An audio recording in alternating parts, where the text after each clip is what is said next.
இப்பொழுது என் தேவனாகிய கர்த்தர் எனக்கு எங்கும் இளைப்பாறுதலை தந்தார். எல்லாம் சொல்லுங்க, எங்கும் இளைப்பாறுதல், எங்கும் இளைப்பாறுதல். இதை எப்படி வர்ணிக்கலாம் அப்படின்னா, ஒரு குழந்தை பசியில் இருக்கும் பொழுது அவங்க அம்மா மடியில் அது பால் குடித்து நிம்மதியாக தூங்கும் பாருங்க, எந்த தீங்கும் இல்லாமல். அந்த மாதிரி ஒரு சீன் சாலமன் சொல்கிறான். எங்கள் அப்பா காலத்தில் பயங்கரமான யுத்தம். அவர் தேவனோடு நடந்தவர், தேவனோடு கூட இருந்தவர். ஆனால் கடவுளுக்காக ஒரு காரியத்தை அவர் செய்யணும்னு நினைக்கும் பொழுது அவனால் செய்ய முடியல. ஏன்னா எல்லா இடத்துலையும் எதிரிகள். அவங்கள அழிக்கிறக்கே அவருடைய வாழ்நாள் முழுதும் டைம் போயிடுச்சு. ஆனால் என் காலத்தில் தேவன் என்னை சுற்றிலும் எப்படி வச்சுருக்காருன்னா, எங்கும் எனக்கு இளைப்பாறுதல். எங்கும் இளைப்பாறுதல் அப்படின்னா யுத்தம் பண்ணுகிற எல்லாரையும் தேவன் மடங்கடிக்க பண்ணுவார். யாரெல்லாம் இளைப்பாறுதலை கெடுக்கும்படி உங்கள் எல்லைகளை எழும்புகிறாங்களோ அவங்க எல்லாத்துக்கும் இந்த வார்த்தை, எங்கும் இளைப்பாறுதலை என் எல்லைக்குள்ளே தேவன் கட்டளையிட்டிருக்கிறார். யுத்த மனசோடு உங்கள் எல்லைக்குள்ளே வரவங்க இளைப்பாறுதல் அடைந்து உங்கள் இடத்துல தங்கிடுவாங்க. எங்கும் இளைப்பாறுதலை தந்தார், விரோதியும் இல்லை, இடையூறும் இல்லை. அது சொல்லிட்டு 5வது வசனத்தில் சாலமன் சொல்கிறான் பாருங்க, எதுக்கு இந்த இளைப்பாறுதல், எதுக்கு விரோதிகள்லாம் இல்லாமல் போனாங்க, எதுக்கு இடையூறு இல்லாமல் போச்சு அப்படின்ட்டு சாலமன் சொல்கிறான். நான் உன் ஸ்தானத்தில் உன் சிங்காசனத்தை மேல் வைக்கும் உன் குமாரனே என் நாமத்திற்கு ஆலயத்தை கட்டுவான். ஒரு மிகப்பெரிய கட்டுமான பணியை தேவன் ஸ்டார்ட் பண்ண போகிறாரு. ஒரு மிகப்பெரிய ஆலயத்தை கட்டுருக்கு, ஒரு மிகப்பெரிய இளைப்பாறுதலை கொடுத்துருக்காரு. இளைப்பாறுதல் வருது அப்படின்னாலே ஒரு பெரிய ப்ராஜெக்டை தேவன் தொடங்கிட்டார்னு அர்த்தம். அதனால் சொல்கிறான், என் நாமத்திற்கு ஆலயத்தை கட்டுவான் என்று கர்த்தர் என் தகப்பனாகிய தாவீதிடத்தில் சொன்னபடியே என் தேவனாகிய கர்த்தரின் நாமத்திற்கு ஆலயத்தை கட்டுவோம் என்று இருக்கிறேன். 2 நாளாகமத்தின் புஸ்தகம் 14வது அதிகாரம் 6வது வசனம் 7வது வசனத்தை வாசிக்கலாம். அரணான பட்டணங்களை கட்டினான், கர்த்தர் அவனுக்கு இளைப்பாறுதலை கட்டளையிட்டார். இளைப்பாறுதல் அப்படின்றது ஏதோ நம்மளுடைய முயற்சினால் செய்கிற ஒரு செயல் கிடையாது. நம்மள்கிட்ட பணம் நிறையா இருக்கலாம், அந்த பணம் கம்ஃபர்ட்டை மட்டும் தான் கொடுக்கும், வசதியை மட்டும் தான் நம்மளுக்கு கொடுக்கும். இங்கேருந்து ரொம்ப தூரம் பிரயாணம் பண்ணுறீங்க, பணம் இருக்குது அப்படின்னா நீங்கள் காரில் போகலாம், ஒரு கம்ஃபர்ட்டை தரும். ஆனால் பணம் இளைப்பாறுதல் என்ன பண்ண முடியாது, பணத்தினால் தர முடியாது. நோய் இருக்குன்னா வசதியான ஒரு டாக்டரை பார்க்கலாம், ஆனால் கம்ஃபர்ட்டை பணம் தரும், இளைப்பாறுதலை அது தராது. ஆமென். ஆனால் இளைப்பாறுதல் இருதயத்துக்கு சமாதானம், இருதயத்தில் சந்தோஷம், இருதயத்தில் சுகத்தை, சரீரம் முழுவதும் ஆரோக்கியத்தை கொடுக்குறது யாருன்னா தேவன். ஆமென். அவர் தான் சொல்கிறாரு, கர்த்தர் அவனுக்கு இளைப்பாறுதலை கட்டளையிட்டார். யோனா புஸ்தகத்தில் வாசிக்கிறோம், அந்த ஆமனுக்கு செடி முளைக்கும்படி தேவன் கட்டளையிட்டார். அந்த ஆமனுக்கு செடி வெயிலினால் கருகும்படி கட்டளையிட்டார்.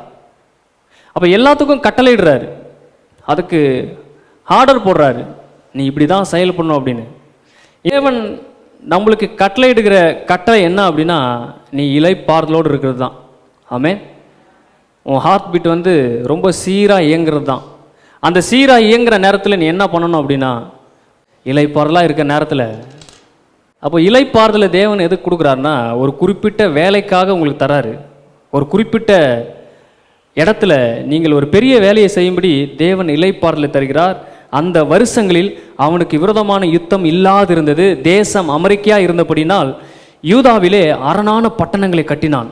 உங்கள் குடும்பத்தை கட்டணும், அந்த இளைப்பாறுதலை தேவன் தரும் பொழுது நேரம் இருக்கும் பொழுது உட்காந்து வாசிக்கணும். யோவான் என்ன எழுதியிருக்காரு, மத்தேயு என்ன எழுதியிருக்காரு, இல்லை உங்கள் குடும்பத்தில் ஏதாவது குறை இருந்துச்சுன்னா அதை குறித்து வேதம் என்ன சொல்லுது. சரி, உங்களால் இதை படிக்க முடியலன்னா யூடியூப்பில் போய் பார்க்கணும், யாராச்சும் பேசியிருக்காங்களா, என்ன பேசியிருக்காங்க அப்படின்னு சொல்லி நீங்கள் அதை குறித்து கேட்குறவங்களா இருக்கணும். உங்களுக்கு பிரயோஜனமானதை கேட்கணும்.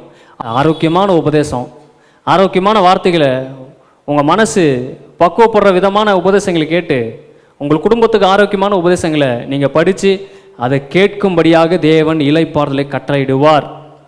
சங்கீதம் 46:9 வசனத்தை பாருங்க. யுத்தங்களை ஓய பண்ணுகிறார், வில்ல உடைக்கிறாராமா, ஈட்டியை முறிக்கிறார், எல்லாம் நெருப்பினால் சுட்டரிக்கிறார்.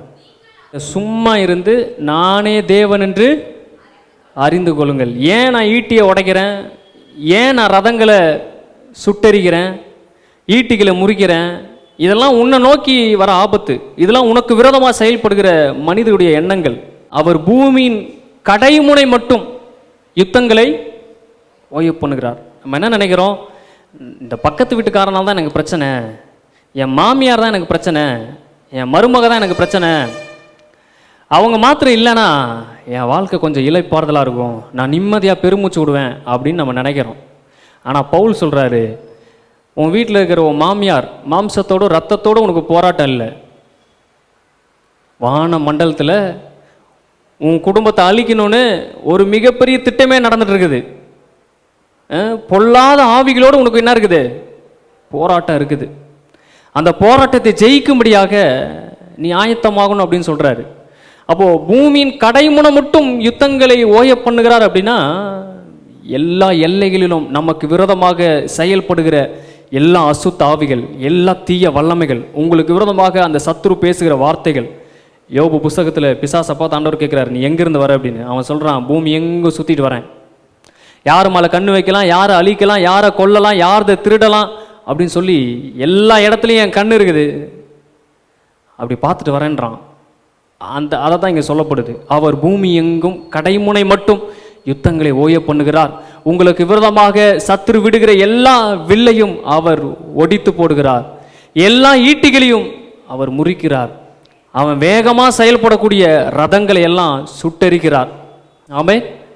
இப்போ இந்த மாதிரி காரியங்களை தேவன் நம்மளுக்கு செய்யும் பொழுது நம்முடைய செயல் என்னவா இருக்கணும்னு அவர் விரும்புகிறார் அப்படின்னா, 10வது வசனத்தில், நீங்கள் அமர்ந்திருந்து, இதெல்லாம் யார் செய்கிறா, இதெல்லாம் எனக்காக எப்படி நடக்குது, இவ்வளோ வருஷம் எப்படி உயிரோடு இருந்தேன், இத்தனை தீமைகள் எப்படி தாண்டி வந்தேன், இவ்வளோ கொள்ளை நோயிலேருந்து எப்படி வந்தேன், இவ்வளோ துக்கத்தில் எப்படி, தாவீது சொல்கிறான், நான் இந்த துக்கத்தில் அமிழ்ந்து போகாதபடி நீர் என்னை காப்பாற்றினீர், இதெல்லாம் எப்படி நடக்குது, அதெல்லாம் யோசனை பண்ணி நீரே தேவன் என்று நான் அறிந்து கொள்வேன், ஜாதிகளுக்குள்ளே நீர் உயர்ந்திருப்பீர், பூமியிலே நீர் உயர்ந்திருப்பீர். எஸ்தர் புஸ்தகம் 9வது அதிகாரம் 18வது வசனம்.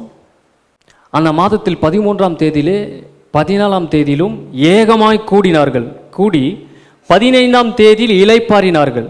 ஏன் இளைப்பாறினாங்க அப்படின்னா, கவர்மெண்ட்லேருந்து அவங்களுக்கு ஒரு கடிதம் வருது. அந்த கடிதத்தில் யூதர்கள் எல்லாம் அழிக்கப்பட வேண்டும் அப்படின்னு ஒரு ஈட்டி, ஒரு அம்பு, ஒரு ரதம் அவங்களுக்கு விரோதமாக புறப்படுத்து பாருங்க. பிசாசு பிளான் பண்ணி இந்த இனத்தையே அழிப்பதற்காக ஒரு மிகப்பெரிய திட்டத்தை போட்டான். அதனால அந்த 15ஆம் தேதியில் அவங்க எல்லாரும் சாகணும்னு ஒரு லெட்ரு கவர்மெண்ட்லேருந்து போயிருச்சு. எல்லா ஜனங்க கையிலையும் அந்த லெட்டர் இருக்குது. 15ஆம் தேதிக்காக யூதர்களை அழிப்பதற்காக எல்லா ஜனங்களும் காத்துட்டு இருக்காங்க. ஆனால் தேவன் காரியத்தை மாறுதலாய் முடிய பண்ணதுனால எந்த 15ஆம் தேதியில் அவங்க சாகணுமோ அந்த 15ஆம் தேதியில் தேவன் அவங்களுக்கு இளைப்பாறலை கட்டளையிட்டார். இல்லை சொல்லுங்க, எந்த நாள் நான் அழியணும்னு விழுகணும்னு பிசாசு திட்டம் பண்ணானோ அதே டேட்டில், அதே நாளில், அதே இடத்துல நான் உயிரோடு இருப்பேன். ஹல்லேலூயா. 15ஆம் தேதி இளைப்பாறினார்கள். அதோட நிப்பாட்டில் அடுத்தது பார்ட்டிக்கு ரெடி ஆகிட்டாங்க. அவர்கள் விருந்துண்டு சந்தோஷப்பட்டு. ஆமே. எப்பப்பெல்லாம் இளைப்பாறுதல் உங்களுக்கு தேவன் உங்களுக்கு தராரோ அப்பப்பெல்லாம் உங்களுக்கு ஃபெஸ்டிவல் தான், அப்பப்பெல்லாம் விருந்து தான். விருந்துண்டு சந்தோஷப்படுகிற பண்டிகை நாளாக்கினார்கள். அந்த நாளை ஒரு பண்டிகை நாளாக ஃபெஸ்டிவலாக மாற்றுறாங்க. காரணம் என்னன்னா, ஒரு மிகப்பெரிய மாற்றத்தை தேவன் தராரு. அவங்களுக்கு விரோதமாக செயல்பட்ட எல்லா ஆயுதத்தையும் உடைக்கிறாரு. நம்புறீங்களா இப்படி உங்களுக்கு நடக்கும்னு? இப்போ நம்பலன்னா நம்பி வைங்க, உங்கள் பிள்ளைங்களுக்கு நடக்கும். ஹல்லேலூயா. சொத்து மட்டும் தான் உங்களால் சேர்த்து வைக்க முடியுமா? நம்பிக்கையும் சேர்த்து வைக்க முடியும். அவர் சொல்லுவார், உன் ஆபிரகாமியாகிய ஈசாக்கு யாக்கோபுடைய தேவன் நான். என்ன உனக்கு யாருன்னு தெரியாது, ஆனால் உங்கள் தாத்தாவை நம்பின நம்பிக்கை எனக்கு தெரியும், உங்கள் அப்பா நம்பின நம்பிக்கை எனக்கு தெரியும். அவங்க 3 பேர் நம்புறதுனால தான் இப்போ உன் வாழ்க்கையில் நான் கிரியை செஞ்சிட்ருக்கேன். தேவன் 100வது தலைமுறையை பார்த்து தேவன் அப்படி சொல்லணும். உங்கள் பாட்டி சர்ச்சில் உட்காந்து எப்படி கைத்தட்டி பாட்டு பாடும் தெரியுமா? அது பாடிச்சுன்னா வேறு யாரும் பாட முடியாது, பாஸ்டே பாட முடியாதுன்னா பாரு. அந்த விசுவாசத்துக்காக தான் உன்னை நான் இன்றைக்கி தொட்டிருக்கேன். தீமையத்தை குறித்து அப்படி தான் சொல்கிறாங்க. 1வது அதிகாரம் 5வது வசனம். தீமையத்தை தேவன் தெரிந்து கொண்டார். சிலர் சொல்கிறாங்க, அந்த 5 அப்பம் 2 மீன் கொடுத்த அந்த சின்ன பையன் இவனாக தான் இருக்கலாம் அப்படின்னு. இவன் பாட்டி, இவங்க அம்மா, இவங்கெல்லாம் இயேசுனுடைய உபதேசத்தை தீவிரமாக பின்பற்றினவர்கள். இயேசுவை பயங்கரமாக விசுவாசித்தவங்க. அந்த தீமோத்தேயுக்கு சில பிரச்சனைகள் நேரத்தில் பவுல் லெட்டர் எழுதுறாரு, ஜெயிலேருந்து லெட்டர் எழுதுறாரு, சிறைச்சாலையிலேருந்து இந்த லெட்டர் அவருக்கு போகுது. என்ன சொல்கிறாரு? நீ பெற்றிருக்கிற இந்த விசுவாசம், நீ பார்க்கிற இந்த இயேசு, நீ நம்புகிற இந்த இயேசு ஏதோ நீ விசுவாசித்த மாத்திரம் இது உனக்குள்ள வரல, உங்கள் பாட்டி உனக்காக விசுவாசித்தார்கள். உன் பாட்டியோடைய விசுவாசம் உங்கள் அம்மா ஐனிக்கையலுக்குள்ளே வந்து இருந்துச்சு. உங்கள் அம்மாவுடைய விசுவாசம் இப்போ உனக்குள்ளே இருக்குது. ஆமே. பாட்டி ஒரு விதமாக விசுவாசித்தாங்க, நம்பிக்கை வச்சாங்க. அந்த பாட்டியோடைய விசுவாசம் அம்மாக்குள்ளே வந்துச்சு. இந்த டபுள் மடங்கு விசுவாசம் உன்னை சின்ன வயசுலேயே சூஸ் பண்ணிருச்சு. சின்ன வயசுலேயே தேவன் உன்னை தெரிந்து கொண்டதுனால இன்னைக்கு நீ ஊழியக்காரனாக இருக்கிற. ஆமே. அதனால் பவுல் சொல்கிறாரு, அது உனக்குள்ளும் நிலைத்திருக்கிறதென்று நான் நிச்சயித்திருக்கிறேன். உன்னை சுட்டி காண்பிக்க விரும்புகிறேன். உங்கள் பாட்டி உழைச்சது, உங்கள் அம்மா அப்பா உழைச்சது, தேவனுக்காக பிரயாசப்பட்டது ஒன்றும் கெட்டு போகாது. அது எல்லாத்தையும் தேவன் பல மடங்கு உங்களுக்கு தருவார், உங்கள் பிள்ளைகளுக்கு தருவார். உன் பாட்டி என்ன விசுவாசிச்சோ அது நடக்குது. பாட்டி என்ன நம்பியிருக்குன்னு நினைக்கிறீங்க? நாங்கள் குடும்பமாக தேவனுக்கு ஊழியம் செய்யணும், ஆராதிக்கணும், தேவனை அறிந்து கொள்ளணும்னு ஒரு நம்பிக்கை இருந்திருக்கும். அது பாருங்கள் தீமோத்தேயு வாழ்க்கையில் நடக்குது. அப்போது தேவ வசனத்தையும் அந்த நம்பிக்கையும் நீங்கள் நம்பி அதை பொக்கிஷமாக நீங்கள் காத்துக்கொண்டா உங்கள் பிள்ளைங்களுக்கு நிச்சயமாக அது போகும். இப்படி தேவன் இளைப்பாறுதலை தம்முடைய ஜனங்களுக்கு அவர் கட்டளையிடுகிறார். இளைப்பாறுதல் தாண்டி சில நேரங்களில் சில பிரச்சனைகள், மிகப்பெரிய போராட்டங்கள் வெடிக்கும் பொழுது, மிகப்பெரிய போராட்டங்கள் மனுஷனுடைய வாழ்வில் எழும்பும் பொழுது, மனிதனால் கையாளக்கூடாத ஒரு பிரச்சனைகள் அவன் வாழ்க்கையில் சந்திக்கும் பொழுது, வேதத்தில் எத்தனையோ இடத்துல அந்த மாதிரி ப்ராப்ளத்தை நம்ம பார்க்குறோம். அதை தேவன் எப்படி கையாளுறாரு? ஒரு குடும்பத்தில் ஒரு ப்ராப்ளம் வரும் பொழுது, ஒரு குடும்பம் பிரிகிற மாதிரி சூழ்நிலை, இல்லை பிரிஞ்சே போயிட்டாங்க, இல்லை பல விதமான போராட்டம் இருக்குது. இந்த மாதிரி சூழ்நிலையில் மனிதர்கள் சொல்கிற வார்த்தை என்னென்னா, கடவுளுக்கு என்ன, என் இடத்துல தான் அவருக்கு இருந்தால் தெரியும், என் பிரச்சனை அவருக்கு எங்கே தெரிய போகுது அப்படின்னு நம்ம நினைக்கிறோம்.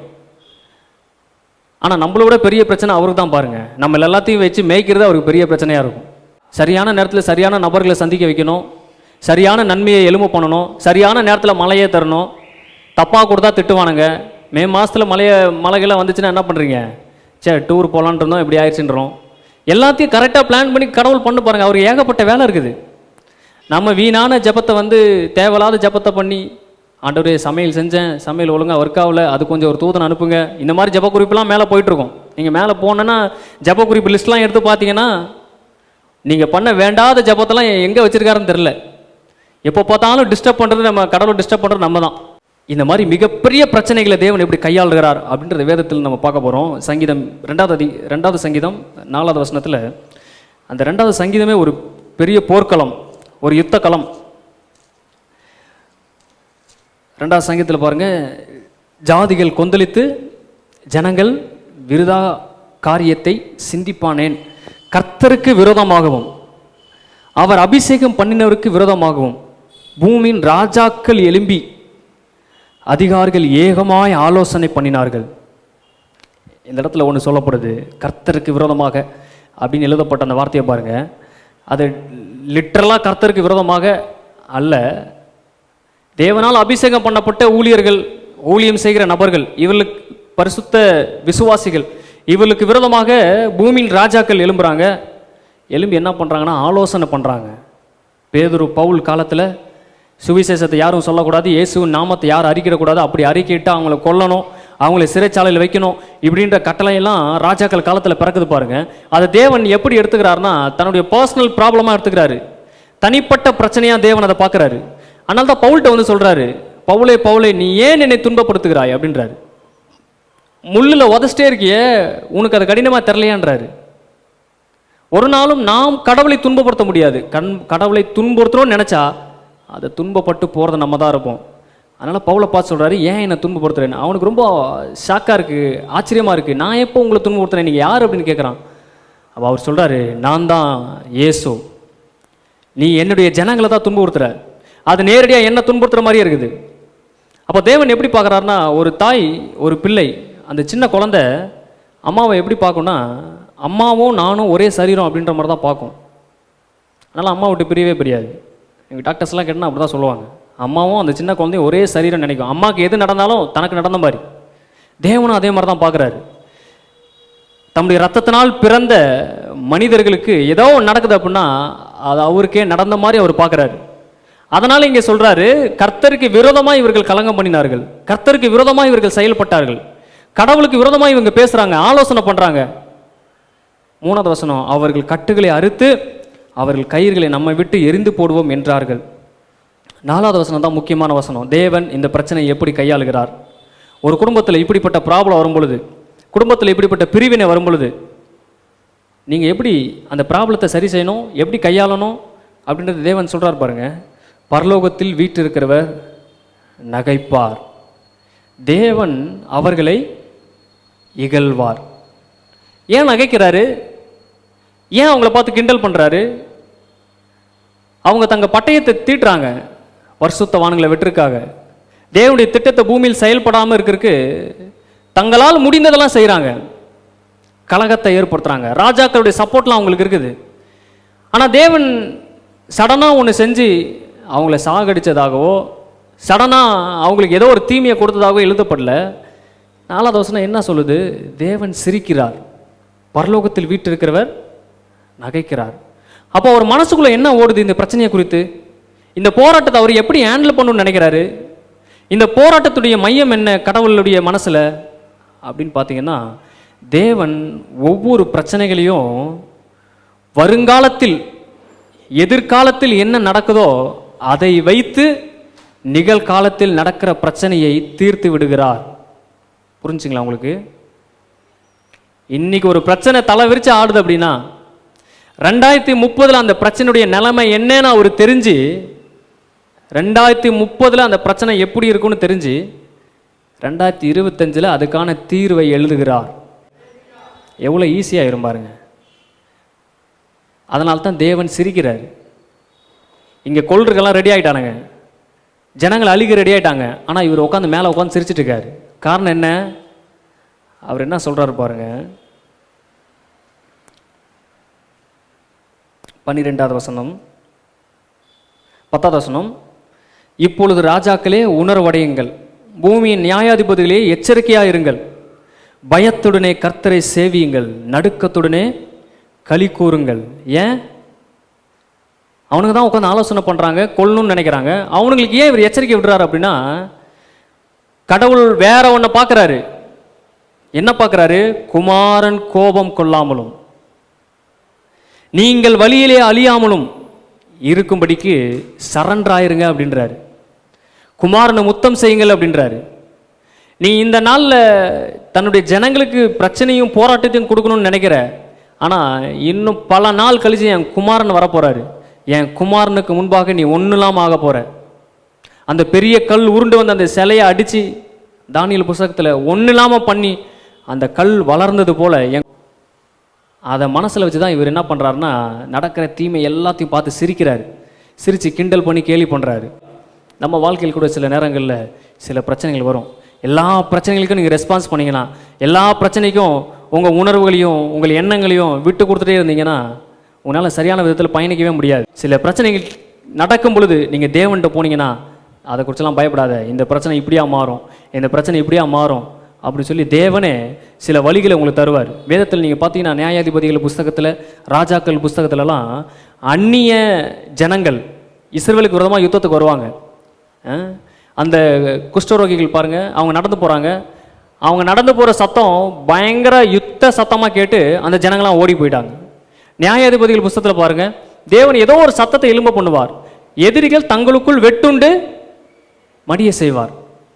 அவனுக்கு என்ன நடக்குதுன்னே தெரில, ஏதோ யுத்தத்துக்கு வந்துட்டாங்கன்னு சொல்லி ஒருத்தன் குத்தி என்ன பண்ணிட்டான், செத்துட்டான்.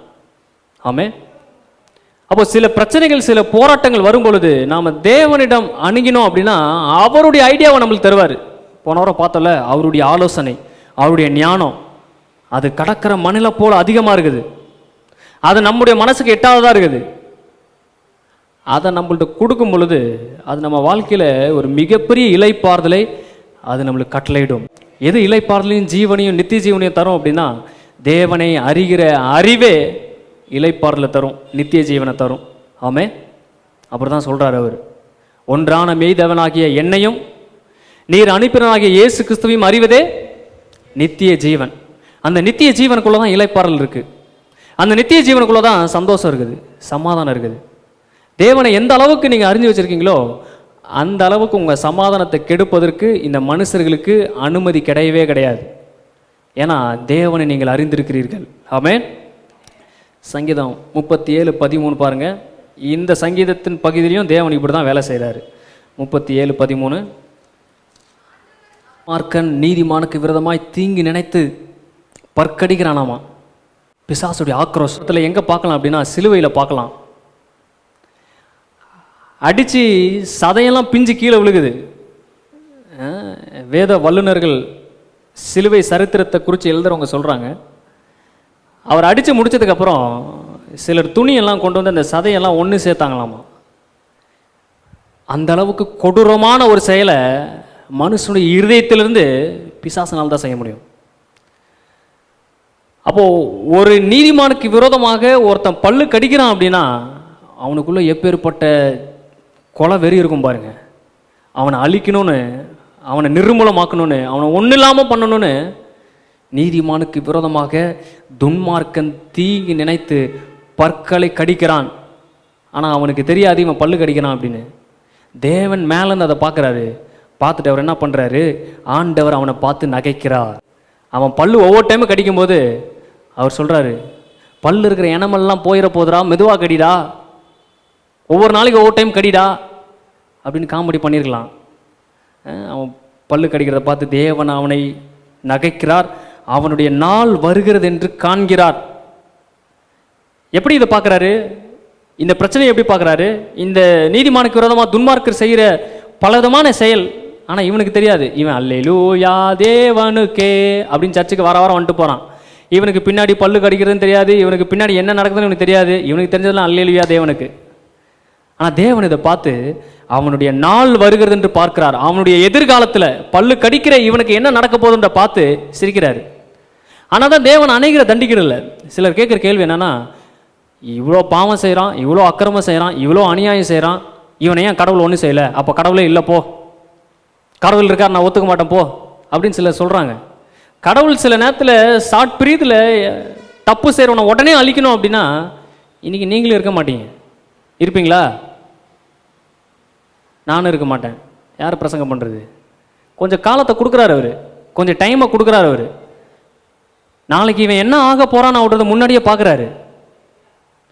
அது கடவுள் பார்ப்பாரு, நான் எப்படி பார்க்குறதுனால நீங்கள் உங்கள் கேள்வி அதானே. நீங்கள் கடவுளோடு சேர்ந்தீங்கன்னா உங்களுக்கும் அந்த சுபாவம் ஒட்டிக்கும். உங்களுக்கும் நாளைக்கு என்ன நடக்க போகுதுன்னு தெரிஞ்சிடும். அதை உங்களுக்கும் காமிப்பார். அப்போ இவனுடைய நாள் வருகிறது என்று அவர் காண்கிறார். சமீப காலத்தில் நடக்கிற, தற்காலத்தில் நடக்கிற மிகப்பெரிய பிரச்சனைகளையும், பிசாசினால் ஏவப்பட்டு மனிதர்கள் செய்கிற தீமைகளையும் தேவன் எப்படி சமாளிக்கிறார், எப்படி பார்க்கிறார் அப்படின்னா, எதிர்காலத்தில் அவனுக்கு என்ன நடக்க போகுதுன்ற பார்க்குறாரு. எதிர்காலத்தில் அவனுக்கு என்ன சம்பவிக்க போகுது அப்படின்றத பார்த்து மனசுக்குள்ளே சிரித்து தீர்ப்பு எழுதுறாரு. என்னன்னு அதை சைலண்டாக அப்படியே விட்டுறாரு. ஆண்டவர் அவனை பார்த்து நகைக்கிறார். அவனுடைய நாள் வருகிறது என்று காண்கிறார். சிறுமையும் எளிமையும் ஆனவன் மடிவிக்கவும், செம்மையான மார்க்கத்தாரை விலப்பனவும், துன்மார்க்கர் பட்டயத்தை உருவி தங்கள் வில்லை நாணேற்றுகிறார்கள். ஆனாலும் அவர்கள் பட்டயம் அவர்களுடைய இருதயத்துக்குள் உருவி போகும். ஆமே. கடவுளுடைய ஞானம் பாருங்க, ஆச்சரியமா இருக்குது. அவன் பட்டயத்தை நல்லா தீட்டிகிட்டே இருக்கிறான். தீட்டி உங்களுக்கு விரோதமாக அவன் தீட்டுறான். ஆனால் கடவுள் சொல்கிறாரு, இன்னும் கொஞ்சம் நல்லா சார்பாக்கு, அப்போ தான் உன் ஆர்ட்டுக்குள்ளே நல்லா உள்ளே போகுன்றாரு. அவன் இருதயத்துக்குள் ஊடுருவி போவோம், அவர்கள் வில்கள் முறிந்து போவோம். அநேக துன்மார்க்குள்ளே செல்வ திரட்சியை பாக்கிலும் நீதிமானுக்கு இருக்கிற கொஞ்சம் நல்லது. துன்மார்க்குடைய புயங்கள் முறியும், நீதிமான்களையோ கர்த்தர் தாங்குகிறார். ஆமே. உங்களை தேவன் தாங்குறாராமா. அவன் நீங்கள் சில நேரத்தில் உங்கள் வாழ்க்கையில் 1000 ஃபெயிலியர் இருக்கலாம், முன்னேற்றமே இல்லாமல் இருக்கலாம். ஆனால் ஒன்று இருக்குது, தேவன் உங்களை தாங்குறாரு. ஆமே. துன்மார்க்கனுக்கு பாருங்கள், செல்வ திரட்சி இருக்காமா, ஏகப்பட்ட பணம் இருக்காமா. ஆனால் அவனுடைய நினப்பெல்லாம் உங்கள் மேலே தான் இருக்கும். உங்களை அவ்வளோ நேசிக்கிறான் அவன். எப்படா இவனை கொல்லலாம், 24 மணி நேரம் உங்கள் நினைவு தான் அவன் மேலே ஓடிட்டே இருக்கு. உங்களுக்காக பட்டயத்தை ரெடி பண்ணுறான், உங்களுக்காக வில்லை ரெடி பண்ணுறான், உங்களுக்காக ரதத்தை ரெடி பண்ணுறான். உங்களை பற்றி இடைவிடாமல் நினைக்கிற ரெண்டே பேர் தான், ஒன்று தேவன், இன்னொன்று உங்கள் எதிரி பிசாசு. ஆமென். இந்த இடத்துலையும் தேவன் இப்படி தான் இந்த பிரச்சனையை ஹேண்டில் பண்ணுறாரு. இந்த பிரச்சனையை இப்படி தான் பார்க்குறாரு. சொல்லுங்கள், பிரச்சனைக்கு கொஞ்சம் டைம் கொடுங்க, அது தன்னைத்தானே குத்தி சூசைட் பண்ணிக்கும். அதுக்கு முன்னாடி நீங்கள் போயிடாதீங்க, நான் இதை தீர்க்க போகிறேன், நான் இதை சரி பண்ண போகிறேன் அப்படின்னு. ஆமென். 52வது சங்கீதம் 4வது வசனம் பாருங்கள். சவுல் இவனை தேடிட்டு இருக்கான். இவன் மீது சில குற்றச்சாட்டுகள், பொய்யான காரியங்களை பரப்புகிறாங்க. இதை பரப்புறது யாருன்னா பெரிய பலவான்கள், இவனுடைய பலத்துக்கு மிஞ்சினவர்கள். அவங்கள தாண்டி இவனால் எதுவுமே பண்ண முடியாது. பொய்யா பேசுகிறாங்க. கபடு செய்யும் உன் நாவு தீட்டப்பட்ட சவரன் கத்தி போல் இருக்கிறது. சேவிங் பண்ணுற பிளேடு மாதிரி உன் நாவு இருக்குது. நீ பேசுகிற பொய்யெல்லாம் எனக்கு விரோதமாக பிளேடு மாதிரி அறுக்குது அப்படின்றான். சிலர் பேசும்போது அப்படி இருக்கும், கத்தி மாதிரி இருக்கும். ரத்தம் மேலே வராது, ரத்தம் எங்கே வரும்? ரத்தம் உள்ளே வரும். அது ஆறவே ஆறாது, மறக்கவும் மறக்காது. அந்த மாதிரி பிரச்சனையில் மாட்டிக்கிட்டான் இவன். தீயினால் சுட்ட புண் நாவினால் சுட்ட வடுவாமா. சிலர் பார்க்குறாங்க, என்ன அந்நிய பாஷை இப்படி பேசுகிறாரு அப்படின்னு. அந்நிய பாஷை இல்லை, திருக்குறள். தீயினால் சுட்டா கூட அது மாறிடும். ஆனால் நாவினால் ஒருத்தனை சுட்டணும் அப்படின்னா, கல்யாணம் ஆகும் போது ஃபஸ்ட் நாள் என்ன நடந்துச்சு தெரியுமா? மறக்கவே மறக்காது. எங்கள் மாமனார் என்ன பேசினார் தெரியுமா? எங்கள் மாமியார் என்ன பேச தெரியுமா? மறக்கவே மறக்காது. ஏன்னா நாவினால் சுட்டுட்டாங்க. தாவீதுக்கு அதே பிரச்சனை, அதே போராட்டம். என்னை பற்றி இப்படி பொய்யா சொல்லிட்டாங்க. உண்மையை சொன்னால் கூட ஒத்துப்பேன், என்னை பற்றி பொய்யா சொல்லிட்டாங்க. அந்த பிரச்சனையில் சிக்கிட்டான் இவன். சிக்கிட்டு 3வது வசனம், நன்மையை பார்க்கிலும் தீமையை யதார்த்தமாய் பேசுகிறவர்களை பார்க்கிலும் பொய்யை விரும்புகிறார்கள். கபடமுள்ள நாவே, சங்கரிக்கும் சகல வார்த்தையிலும் நீ விரும்புகிறாய். இந்த மனிதர்களுக்கு ஒரு தீர்ப்பு எழுதுறான். இந்த மனிதனுடைய எதிர்காலத்தை இவன் பார்க்குறான். நிகழ்காலத்தில் இவங்க தாவீதுக்கு விரோதமாக பொய் பேசுகிறாங்க. இவனை எங்கெங்கெல்லாம் நிப்பாட்டணுமோ அழிக்கிறதுக்கான சகலம் பிளானும் பண்ணிட்டாங்க. இது நிகழ்காரியத்தில் நடக்குது. ஆனால் வருங்காலத்தில் இந்த மனிதர்களுக்கு என்ன தீர்ப்பு நடக்கும்ன்றதை இவன் சொல்கிறான். தேவன் உன்னை என்றைக்கு மீறாதபடிக்கு அழித்து போடுவார். அவர் உன்னை பிடித்து உன் வாசஸ்தலத்திலிருந்து பிடுங்கி நீ ஜீவனுள்ள தேசத்தில் இராதபடி உன்னை நிர்மூலமாக்குவார். நீதிமான்கள் அதை கண்டு பயந்து அவனை பார்த்து நகைப்பார்களாமா. இப்படி போய் சொன்னான். இவன் போய் ரொம்ப நாளைக்கு தாங்காது. உன் நீதியை வெளிச்சத்தை போலவும் உன் நியாயத்தை பட்டம் பகல் போலவும் நான் விளங்க பண்ணுவேன். அது விளங்க பண்ணுற வரைக்கும் நீ கொஞ்சம் பொறுமையாரு. அதுக்கப்புறம் இவனோட நிலைமை என்னன்னா, நீதிமான்கள் அவனை கண்டு பயப்படுவாங்க. இனிமேட்டு பொய்யே பேசக்கூடாது, அவனை பார்த்து சிரிப்பாங்க. இப்போ இந்த மாதிரி நேரங்களில் பொய் நம்மை சுற்றி பொய்கள் பேசி பிரச்சனையாக நம்ம பற்றி அவதூறாக கிளப்பும் பொழுது நீங்கள் கொடுக்க வேண்டிய ஒரே வேலை என்னென்னா, டைம் ஸ்பேஸ் கொடுத்துட்டு அமைதியாக இருந்தீங்கன்னா போதும். அந்த பொய் காணல் நீரை போல இல்லாமல் போயிடும், ஒரு மேகத்தை போல் இல்லாமல் போயிடும். அதே சங்கீதம் 59 பாருங்கள். இதெல்லாம் சங்கீதக்காரன் வாழ்க்கையில் ஏகப்பட்ட பிரச்சனையை அவன் சந்திச்சிருக்கான். அந்த பிரச்சனையை கர்த்தர் எப்படி கையாளுறார் அப்படின்றத தான் இவன் நம்மளுக்கு சொல்கிறான். 59வது சங்கீதம் 7வது வசனத்தை பாருங்கள். இவனுக்கு விரோதமாக பேசுகிறவங்க அவங்கள பார்த்து அப்படி சொல்கிறான், சாயங்காலத்தில் நாய்களை போல ஊழையிட்டு. இந்த இடத்துல என்ன பிரச்சனை அப்படின்னா, கேட்கிறவர்கள் யார் என்கிறார்கள். இவன் அடித்தா, இவன் மேலே நான் பேசினா, இவனுக்கு ஒரு தீமையை கொடுத்தா யாரா இங்கே கேட்குறது அப்படின்னு கேட்குறாங்க. அப்படி ஒரு இக்கட்டில் மாட்டிட்டான் இவன். ஆனால் தான் பல இடங்களில் இவன் சொல்கிறான், என் தாய் தகப்பன் என்ன கைவிட்டாங்க, கர்த்தர் மட்டும் சேர்த்து கொண்டாரு. என்னுடைய சகோதரர்கள் எல்லாரும் மத்தியிலும் செத்தவனை போல மறக்கப்பட்டேன். தாவீது பல இடங்களில் இந்த மாதிரி சொல்கிறான். ஆனால் இந்த இடத்துல தாவீதை ஒரு தீமையான பொய்யை சொல்லி அவனை அட்டாக் பண்ணாலும், அவனுக்கு விரோதமாக நாயை போல ஊழிட்டு சுற்றி அவனை ஏதாவது தீமை செஞ்சாலும் அவனை கேட்கறதுக்கு ஒருத்தரும் கிடையாது. அது எவ்வளோ பெரிய வேதனையான ஒரு விஷயம் பாருங்கள். உங்களை என்ன பண்ணாலும் கேட்குறதுக்கு யாரும் இல்லை அப்படின்னா எப்படி இருக்கும் உங்களுக்கு? அந்த சூழ்நிலையில் அவன் சொல்கிறான், ஆனாலும் கர்த்தாவே நீர் அவர்களை பார்த்து நகைப்பீர். என் கூட யார் இருக்கான்னு அவங்களுக்கு தெரியல, எனக்கு பக்கபலமாக யார் இருக்கான்னு அவங்களுக்கு தெரியல. புற ஜாதிகள் யாவரையும் இகழுவீர். அவன் வல்லமையை நான் கண்டு உமக்கு காத்திருப்பேன். தேவனே எனக்கு உயர்ந்த அடைக்கலம். என் தேவன் தம்முடைய கிருபையினால் என்னை சந்திப்பார்.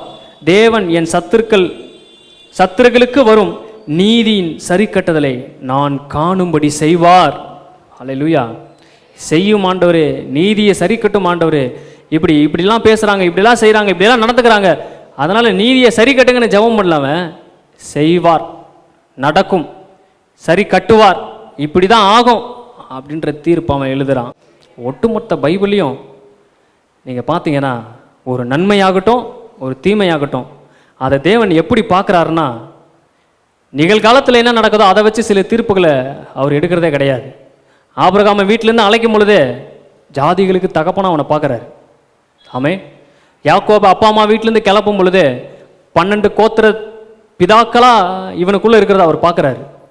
பிரச்சனைகளையும் அப்படி தான் பார்க்குறாரு. இந்த பிரச்சனை இப்படியா முடிய போகுது, இந்த பிரச்சனையுடைய வீரியம் இப்படியா அழிய போகுது, ஒன்றும் இல்லாமல் போக போகுது. அதனால் அந்த நேரத்தில் அவர் பண்ணுற மிகப்பெரிய செயல் என்னன்னா, அவர் சிரிக்கிறார், அவர் நகைக்கிறார், எல்லாரையும் பார்த்து இகழ்கிறார். ஆமே. நீங்கள் பரிசுத்த ஆவியானவர்கிட்ட கேட்கணும், எனக்கும் அப்படிப்பட்ட தேவனுடைய சுபாவத்தை தாங்க அப்படின்னு கேட்கணும். எனக்கு ஒரு ஃப்ரெண்ட் இருக்கார் பெங்களூரில். அவருக்கு கடவுளுடைய கிஃப்டே என்னன்னா, அவர் பயங்கரமாக சிரிப்பார். அவர் ஒரு இடத்துல உட்காந்து சிரித்தார்னா அந்த மொத்த க்ரௌடும் அவரை பார்க்காம இருக்கவே முடியாது. ஒரு யூனிக்கான ஒரு சிரிப்பு, ஆ ஆ ஆ அப்படின்னு சிரிப்பார். ஒரு மீட்டிங் போயிருந்தேன் பாருங்கள் சென்னையில், 10 நாள் மீட்டிங்கு. அந்த 10 நாள் மீட்டிங்கும் பிரசங்கம் பண்ணுறதை விட்டுட்டு இவரை தான் பார்த்துட்டாங்க எல்லாரும். அப்படி ஒரு கிஃப்ட் அவர் மேலே இருக்குது. எப்பப்போலாம் பிரச்சனை வருதோ அப்பப்போலாம் சிரிப்பார். இப்போ சமீபமாக அவர் ஃப்ரான்ஸ் நாட்டுக்கு போயிட்டார், பெல்ஜியம் போயிட்டார். இங்கேருந்து பல வீடெல்லாம் விற்றுட்டு காரெலாம் விற்றுட்டு எல்லாத்தையும் செலவு பண்ணி அங்கே போயிட்டார். அங்கே போயிட்டு ஃபோன் மெசேஜ் பண்ணுறாரு, ஜாஸ் நாங்கள் வந்து 1 மந்த் ஆச்சு, வேலையெல்லாம் சூப்பராக போகுது, இப்போ திடீர்னு எங்களை இங்கேருந்து இந்தியாவுக்கு போயிருங்க, உங்களுக்கு வேலை இல்லைன்னு சொல்லிட்டாங்க, என்ன பண்ணுறதுனே தெரில அப்படின்னு ஹா ஹா ஹா அப்படின்னு சிரிக்கிறாரு. பிரச்சனை எப்பப்போலாம் வருதோ அப்போல்லாம் நான் தனியாக போய் ஒரு பாட்டு போட்டு அப்போல்லாம் டான்ஸ் ஆடிடுவேன்.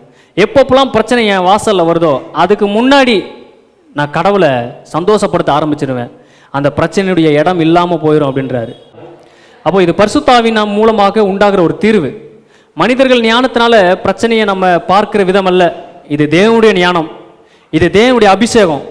அது ஒரு மனுஷனுக்குள்ள வந்துருச்சு அப்படின்னா அவன் பிரச்சனையை பார்க்கிற விதமே வேற மாதிரி இருக்கும், அவன் அதை அணுகிற விதமே வேற மாதிரி இருக்கும், அது ரொம்ப சுலபமாக இருக்கும். நீங்கள் அந்த பக்கத்தில் நெருங்க அதுக்குள்ளே கடவுளை நீங்கள் பார்க்கலாம்.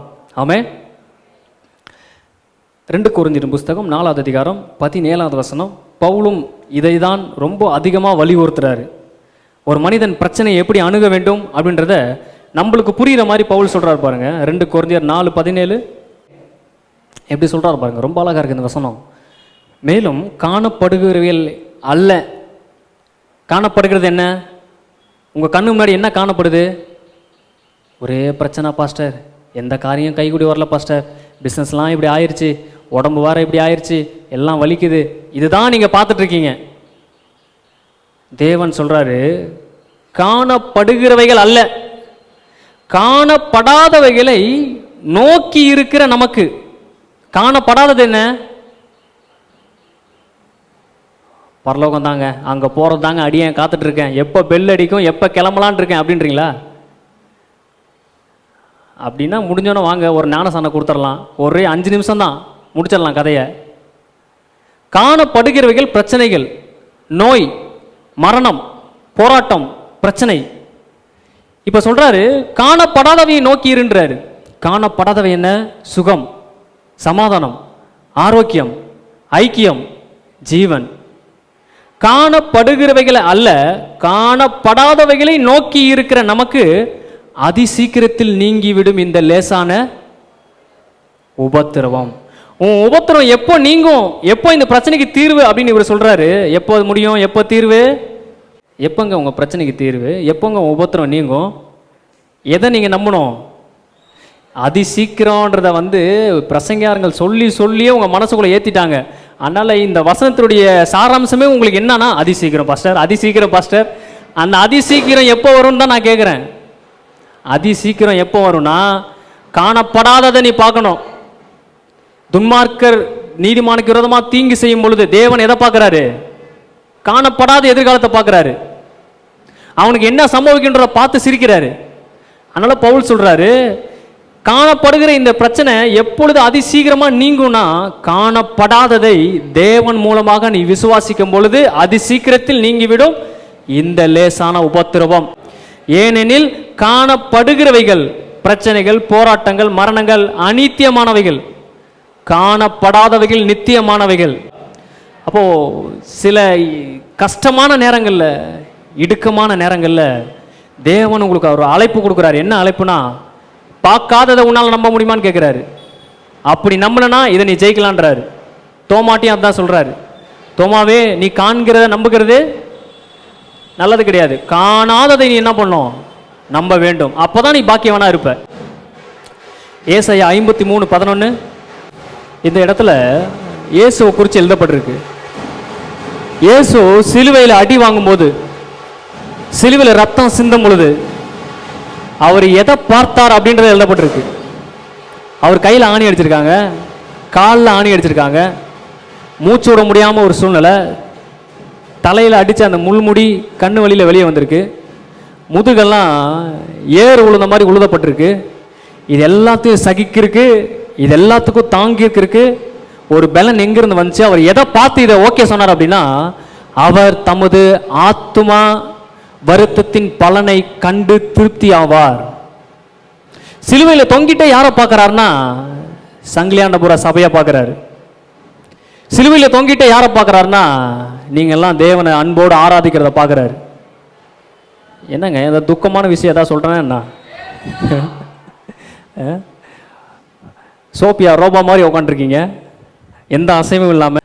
சிலுவையில் தொங்கிட்டே எதை பார்க்குறாருன்னா, ஆத்துமா மீட்பினுடைய அதன் பலனை பார்க்கிறார். எத்தனை கோடி ஜனங்க தன்னை ஆராதிப்பாங்க அப்படின்றத சிலுவையிலேயே பார்க்குறாரு. அதை பார்த்துட்டு நீ இன்னும் எவ்வளோ அடித்தாலும் இது ஒருத்து தான் அப்படின்றாரு. எவ்வளோ வேணா அடிச்சுக்க, அத்தனை பேரையும் நான் என் பக்கமாக தீர்க்க போகிறேன், அத்தனை பேருக்கு விடுதலை கொடுக்க போகிறேன், அத்தனை பேருக்கு ரட்சிப்பு உண்டாக போகுது, அத்தனை பேருடைய பாவத்திலிருந்து மீட்பு உண்டாக போகுது. இதுவரை பிசாசு என்னென்னலாம் செய்யணும்னு நினைச்சானோ அதை தான் உங்கள் வாழ்க்கையில் செஞ்சான். ஆனால் இயேசு சிலுவையில் தொங்கும் பொழுது உன்னை பார்க்குறாரு, ஜனங்கள் எல்லாம் விடுதலையோடு சுற்றுறத பார்க்குறாரு, ஜனங்கள்லாம் இயேசுவை விடுதலையாக ஏற்றுக்கிறத பார்க்குறாரு, பாவெல்லாம் கழுவப்படுறத பார்க்குறாரு, அவங்க வாழ்க்கையில் சமாதானமும் இளைப்பாறுதலும் வரதை பார்க்குறாரு. அவர் தமது ஆத்துமா வருத்தத்தின் பலனை கண்டு திருப்தி ஆவார். என் தாசனாகிய நீதிபரர் தம்மை பற்றும் அறிவினால் அநேகரை நீதிமான்களாக்குவார், அவருடைய அக்கிரமங்களை தாமே சுமந்து கொள்வார்.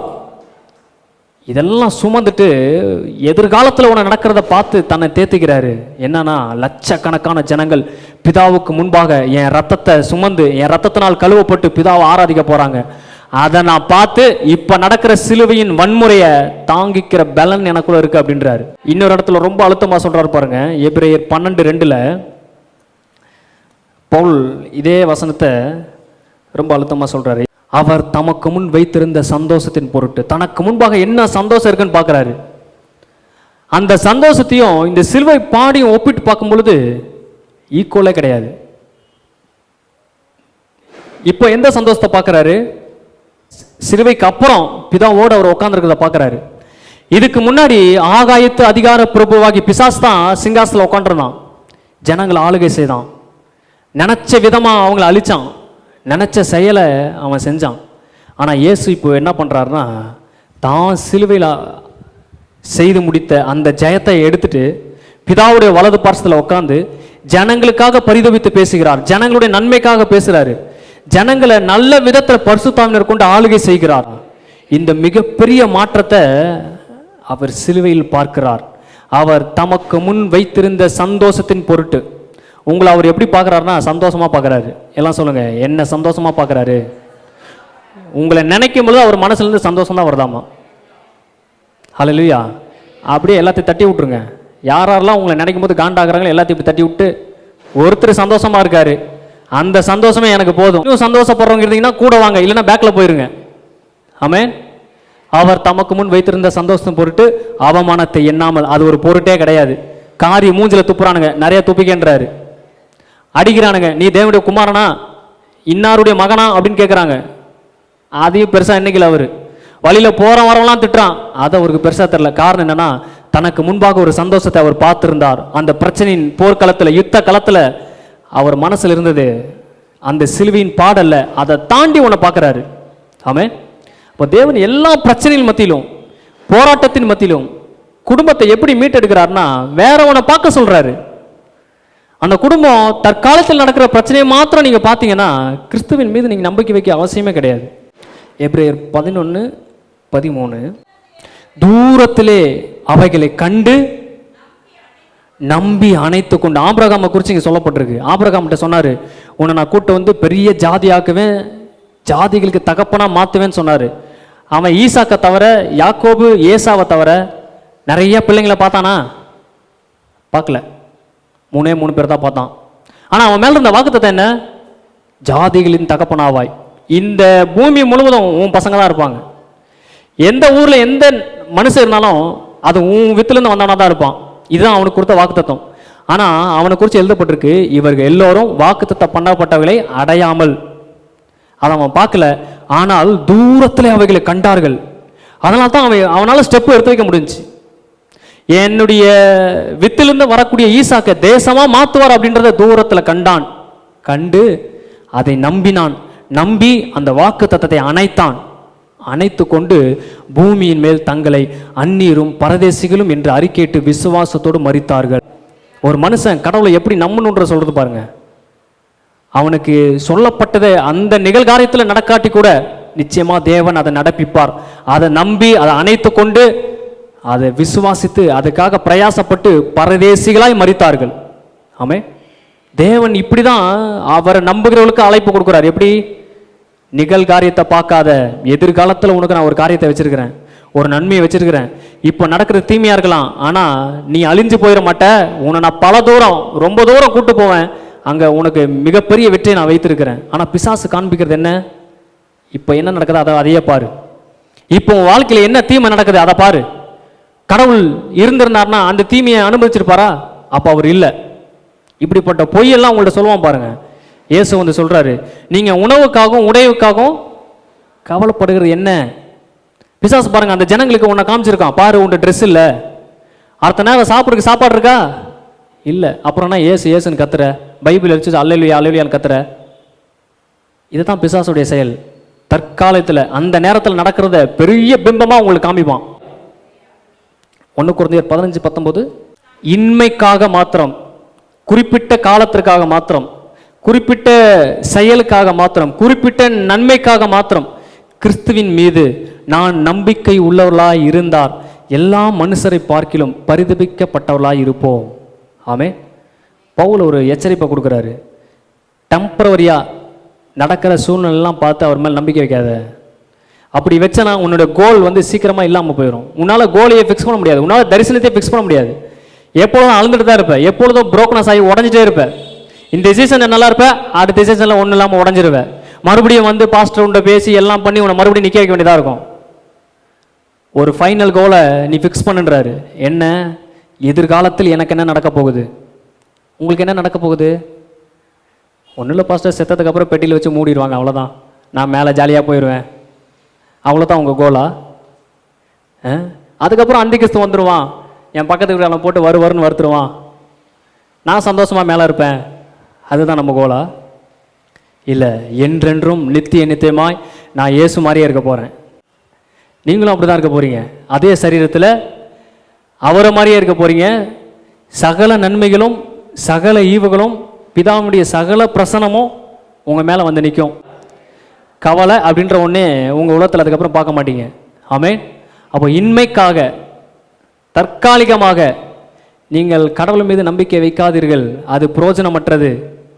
தேவன் வருங்காலங்களில் என்னை நடத்துவார், முதிர் வயதிலும் தாங்குவார், தப்பிப்பார், ஏந்துவார், சுமப்பார் அப்படின்ற நம்பிக்கையோடு நீங்கள் கிறிஸ்துவை பாருங்கள், பிரச்சனைகளை பாருங்கள், குடும்பங்களை பாருங்கள் அப்படின்னு தேவன் நமக்கு ஆலோசனை சொல்லுகிறார்.